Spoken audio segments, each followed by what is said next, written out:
This offseason, the Minnesota Vikings smartly and rightly decided to keep superstar Danielle "the real deal" Hunter in purple, picking up his $18 million roster bonus and basically making his contract a de facto one-year deal. Danielle, who missed all of 2020 with a herniated disc in his neck, and then week 7 last year tore his pec. He's back, he's revved up, ready to go, and he's ready to dominate the league yet again in this new defense. Zadarius Smith as his running mate, you absolutely love it.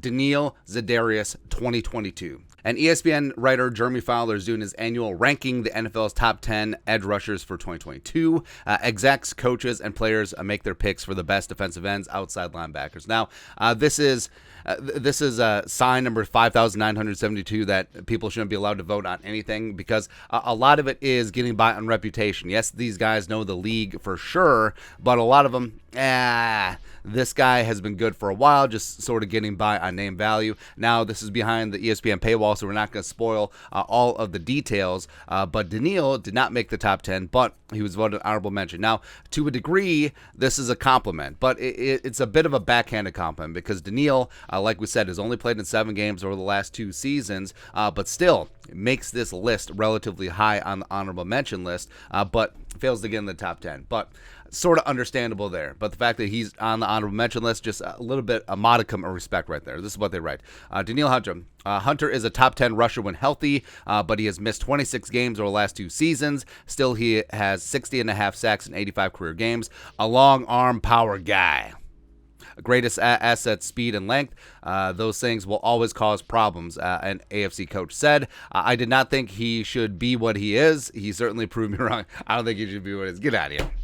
Get out of here, AFC coach. Now, Danielle, so they've done this list for the last 3 seasons, and Danielle was on the list at number 10 in 2021. Now, he should have been higher, but sort of is what it is. Then there's the top honorable mention in 2020, notably right behind him as honorable mention number 2, Zadarius Smith. So that's some yum time for the Vikings edge rushers. Again, knocking on all the wood. If and when they stay healthy, they're going to be catapulting up this list because next year I fully expect Danielle to be top 5 because I fully expect Danielle to have a fully healthy season and then jump into the TJ Myles Garrett, the Bosa brothers type area.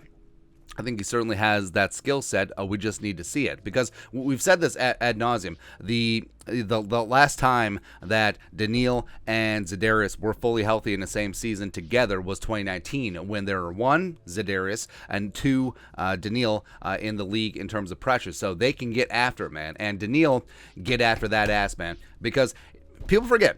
People write off Danielle because of the injuries over the last 2 years. Even though the 2 injuries were not connected, the neck is perfectly fine. We saw that last year. And a torn pec is a torn pec. I mean, sometimes you just get bad injury luck. That does not mean that he is injury prone. I vehemently disagree with that. But also, I mean, the fact that, so he got injured early in Game 7, but the first 6 games of the season, he was averaging 5.17 pressures and 1 sack per game. So the fact that he was on pace for an 88 pressure, 17 sack season, which would have tied for his career high in pressures and been his career high in sacks, baby, we got a stew going.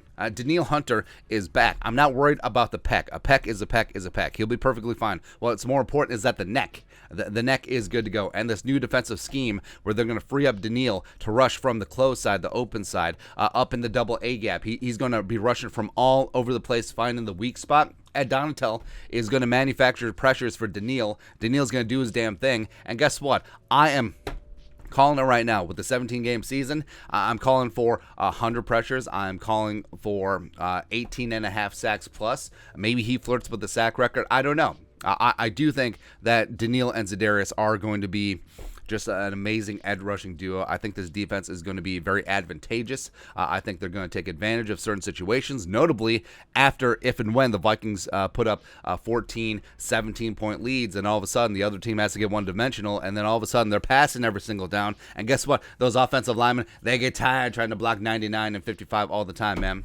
But anyways, it's a long way of saying, hey, it's nice that he made the list. Next year, he's going to be shooting up the charts like Dave Matthews Band. And then gonna get after it, man.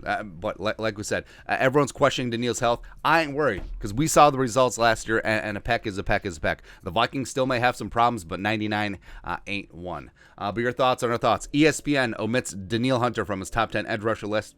What can you do? But let us know your thoughts and our thoughts in the comment section below. Subscribe for daily Vikings takes. Want to support the work? Put a little something in the Venmo. But until next time, Skull Production Value.